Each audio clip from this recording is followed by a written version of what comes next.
Chers amis, bonjour. J'espère que vous avez observé et suivi comme moi les 2 dernières semaines, même un peu plus, les 2 dernières semaines du mois de mars qui vient de s'achever et les 2 premières semaines du mois la première semaine du mois d'avril qui est en cours, se sont déroulées sous un choc important dans le secteur bancaire.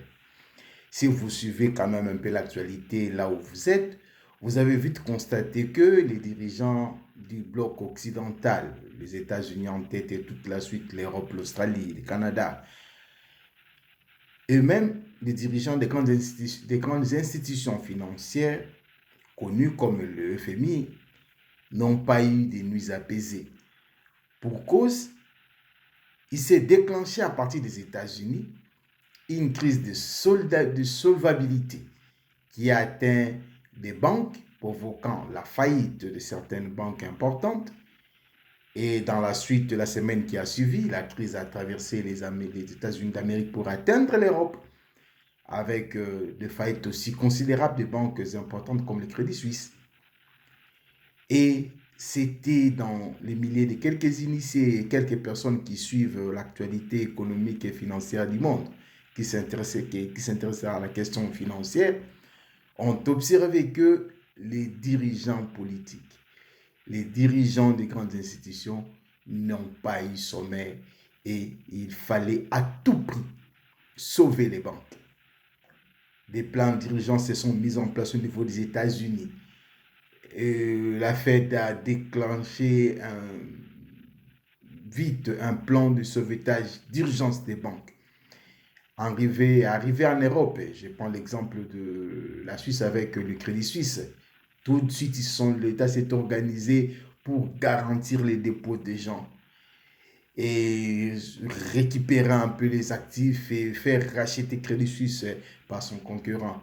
La même chose, plus ou moins, nous l'avons vécu avec Deutsche Bank, où l'État allemand est vite venu aux rescousse et de la plus grande banque, je crois que c'est la plus grande banque européenne. J'ai quelques chiffres et quelques actifs, je vais vous les donner par la suite. Mais chers amis, qu'est-ce qui me pousse à ouvrir ma vidéo sous cet angle-là des dangers que peuvent constituer les secteurs financiers et bancaires dans tous les secteurs de la vie active? C'est que dans le monde d'aujourd'hui, il y a une réalité que beaucoup de gens, surtout dans nos pays africains, et je parlerai particulièrement ici de la République démocratique du Congo, le pays dont je suis originaire moi, beaucoup de gens n'ont pas intériorisé un principe important. Ce principe-là, et je vais l'énoncer, c'est la prépondérance du secteur économique par rapport au secteur politique. Vous savez, ça date du 18e, déjà 18e, 19e et 20e siècle. L'économie règne sur l'action politique, influence, oriente, conditionne toute activité politique. Il y a des grands penseurs comme le philosophe allemand Karl Marx qui, pendant plus de 20 ans, a travaillé dans l'observation, dans l'analyse des données et pour finir par l'écriture de son œuvre le plus connu, Le Capital, où il a analysé la structure des sociétés et a fini par conclure qu'il y avait une prépondérance claire de l'économie sur la politique. Nous sommes le fruit des systèmes économiques dont nous sommes issus. Nous sommes les conséquences des insuffisances des moyens économiques de nos milliers d'origines et la stabilité, l'organisation des sociétés, les orientations sociétales dépendent complètement, sinon majoritairement, de l'influence de l'économie sur la politique. Mon nom est Justin Madiamba, je suis citoyen d'origine congolaise et basé en Scandinavie. J'ai pris un peu de temps à réfléchir sur toutes ces questions parce que l'économie m'intéresse beaucoup. Je suis très tourné vers les questions financières et économiques et j'ai fait quelques travaux dans ce domaine-là. Alors je me suis dit, mais qu'il était temps, à mon avis, que nous, les Africains, nous, les Congolais particulièrement, nous accordons un peu plus de temps dans la réflexion sur ces rapports-là, cette corrélation qui existe entre les questions économiques et les questions politiques. En tout cas, sans aucun doute pour ce qui, dans ce qui me concerne, il y a une prépondérance claire des influences économiques sur les questions politiques. J'ai pris le temps de les développer un peu dans les détails en apportant certains éléments, même des chiffres. Mais j'ouvre une parenthèse juste pour vous dire, chers amis, que cette vidéo, je l'ai improvisée. J'étais en pleine réflexion, je me disais, mais que faire, que faire, que faire? Mais voilà, je me suis dit, non, non, non, une démarche citoyenne peut consister à pouvoir lancer une série de réflexions, une série d'analyses participatives et citoyennes où nous tous, nous pouvons chacun à la hauteur de ses capacités, de ses connaissances, de sa formation, de ses degrés et profondeur d'analyse, apporter quelques éléments et approfondir ces débats.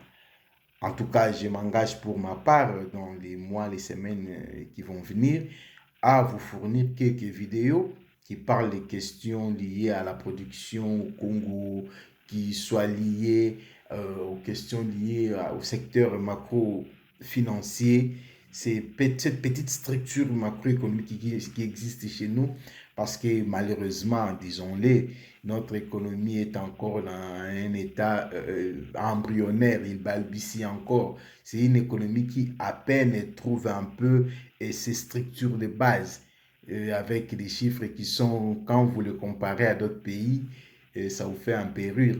C'est là où même je me dis qu'il y a lieu pour nous Congolais d'interpeller l'élite intellectuelle parce que il faut qu'il y ait un changement de paradigme. Pourquoi je dis ça? Nous avons une élite qui a tendance à pouvoir à s'intéresser beaucoup plus des questions politiques que des questions économiques. Et le peu de richesses produites dans ce pays-là, qui est vraiment insignifiant, je vais vous donner des ordres de grandeur en chiffres, en termes de PIB, et vous allez voir, en termes de croissance, vous allez voir, et la nature même de ces produits intérieurs bruts-là, extraverti totalement. Et vous allez voir, mais le comble est que l'élite, la petite élite du pays est complètement tournée sur les politiques. Laissant de côté ce qui fait en fait la force d'un pays. L'essentiel de la force d'un pays ne réside pas nécessairement dans l'action politique. Mais bien au contraire, l'essentiel de la force de votre pays réside dans votre portefeuille, dans votre capacité à transformer votre milieu immédiat et à produire de la richesse. Vous savez, chers amis, notre pays, la République démocratique du Congo, est un pays, comme nous le disons, béni, scandale géologique. Effectivement, c'est un pays dont les sous-sols est garni en tout cas des ressources naturelles très considérables.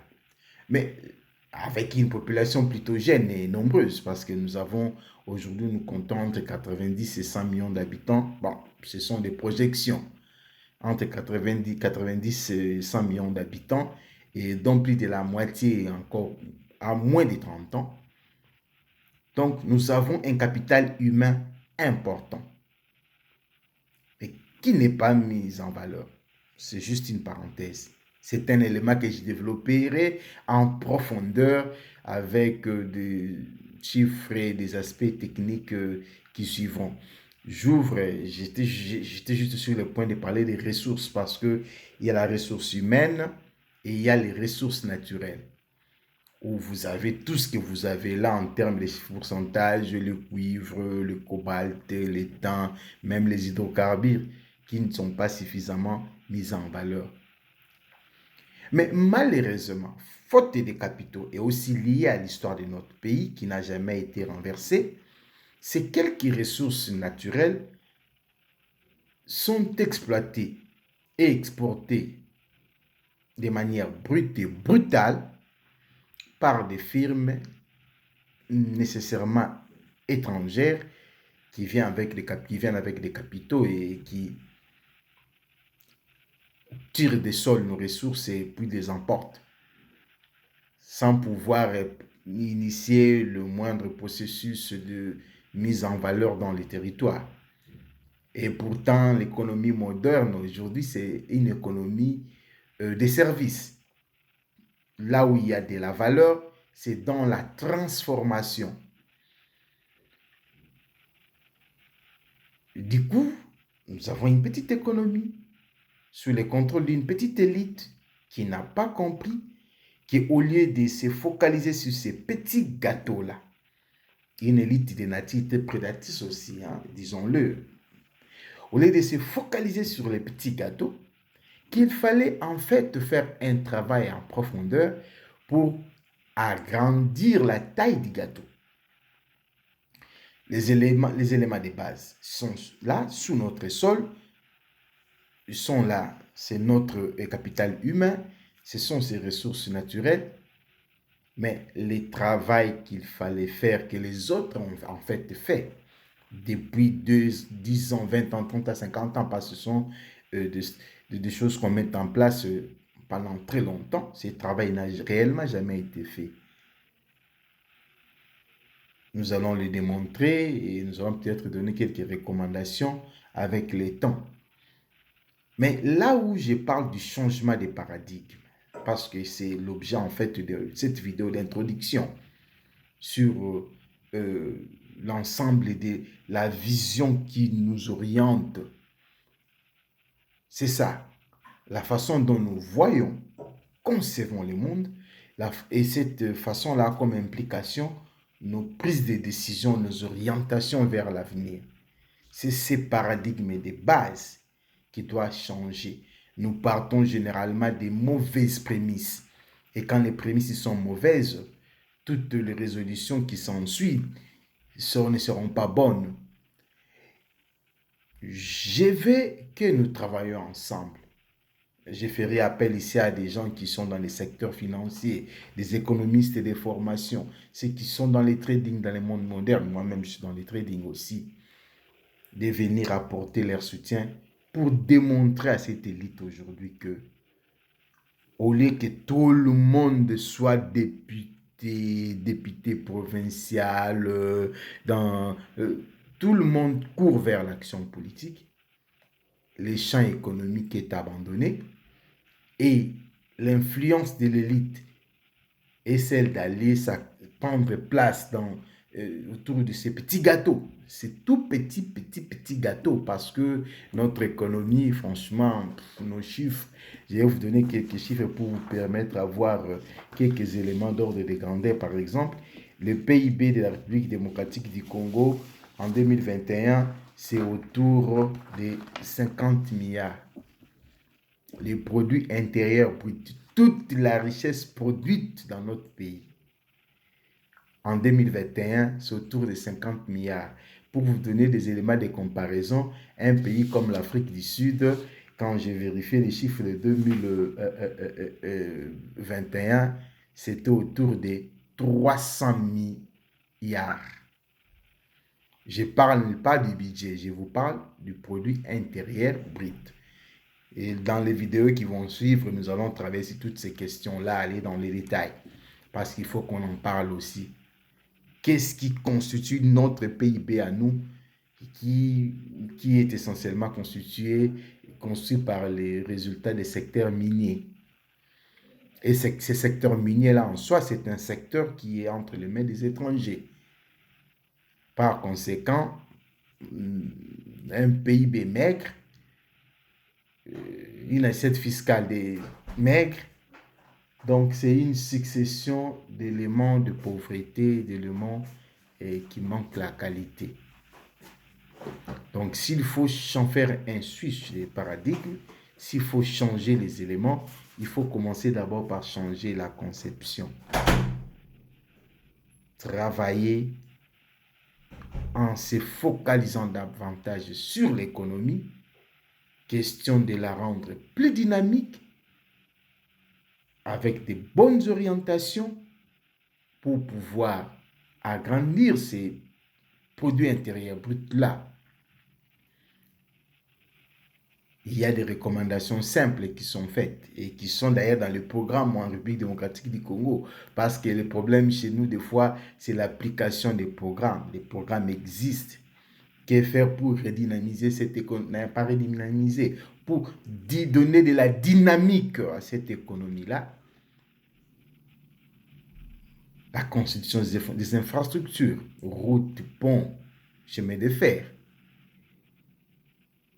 Organiser la production de l'énergie, parce que demander à tous les économistes qui est sérieux, et l'économie, c'est de l'énergie transformée. Pas d'énergie, pas d'économie. Et aussi longtemps que notre pays n'est pas, nous ne créons pas des sources de production d'énergie qui suffisent pour donner un peu une certaine dynamique à notre économie, ça va continuer à rester comme ça, une économie balbutiante. De même, les secteurs bancaires et financiers.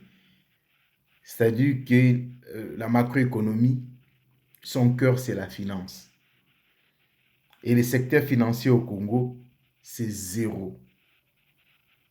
En tout cas, de petites banques qui n'ont pas de grandes capacités d'influencer l'économie du pays, tenues par des étrangers, avec des assiettes peu considérables. Les Congolais n'ont pas accès au crédit. Et quand vous n'avez pas accès au crédit, vous ne savez pas développer les PME. Les projets ne sont pas financés. Il y a un manque d'épargne au niveau national. Les véhicules pour constituer l'épargne nationale ne sont pas mis en place.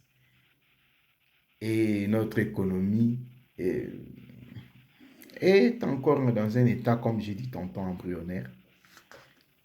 J'ai pris quelques chiffres, par exemple, des pays voisins comme l'Angola, déjà en 2020-2021, les PIB tournaient autour de 30 milliards. Autour de 80 milliards, excusez-moi. Pendant que nous avions encore un PIB qui tournait au moins de 50 milliards. Et pourtant, ce sont des chiffres un peu ridicules parce que vous savez, aujourd'hui, dans le monde, des grands groupes de gestion d'actifs comme les BlackRock, vous voyez le bilan de BlackRock, c'est plus de 3,7 billions. Je ne parle pas de millions, de milliards, des billions. Vous prenez les groupes comme Vanguard, les gestionnaires d'actifs, c'est dans les 9 billions. Et des petites banques en Europe ici, vous voyez. Et même certaines communes, dans certains pays ici, ils ont des budgets, des produits, des budgets qui vont autour de 150 milliards. Des communes, hein, je vous parle des communes. Quand nous allons aller dans les détails, nous allons venir avec quelques chiffres pour pouvoir appuyer nos thèses. Un budget de 20 milliards dans le monde d'aujourd'hui pour un pays, en réalité, c'est des miettes. Parce que 20 milliards pour plus ou moins 100 millions d'habitants, nous n'avons rien. Donc, il faut qu'il y ait un changement de paradigme. Nous devons partir des bases nouvelles, comprendre que l'économie a une prépondérance sur les politiques. Et l'élite doit plus se tourner vers l'économie parce que c'est l'économie qui transforme les milieux immédiats de l'homme et c'est cette économie-là qui conditionne l'action politique. Nous sommes nés, notre jeunesse a été sacrifiée parce que notre pays a été toujours sujet à de l'instabilité chronique. Et cette instabilité est liée à quoi? aux ressources, aux matières premières, les gens qui ont des capitaux qui sont très influents et qui viennent pour pouvoir prendre ces matières premières-là à des conditions qui sont les leurs, ils font tout pour déstabiliser chaque fois le pays. Et les acteurs politiques sont tributaires de ces gens-là parce qu'ils sont beaucoup plus influents, beaucoup plus forts. Et nos politiciens, en fait, en foi, ils font la politique de leurs moyens. Du coup, il faut comprendre la chose et changer la façon de voir. Et là, peut-être nous allons faire quelques propositions à notre manière. Bon, là, c'est à ce niveau ici que je pense que c'est un travail de beaucoup de gens pour pouvoir se mettre ensemble, produire des réflexions sur des questions économiques, secteur par secteur, et avoir aussi une vision d'ensemble du long terme et proposer certaines choses aux dirigeants politiques du pays. Je ne serai pas long. J'ai pensé juste faire une vidéo d'introduction pour introduire une série de vidéos qui viendra et qui va suivre. Et j'espère que vous allez apprécier ce travail. C'est un travail qui va demander beaucoup de discipline et beaucoup d'efforts parce que c'est un travail technique. Il faut fouiller, il faut réunir des éléments pour pouvoir les présenter. Et la moindre des choses que vous pouvez faire en retour pour montrer un peu d'appréciation, c'est d'apprécier, de commenter. Et je vous donne rendez-vous à la prochaine occasion, à la prochaine publication. Encore une fois, mon nom est Justin Madjamba, citoyen d'origine congolaise, basé en Suède. Merci.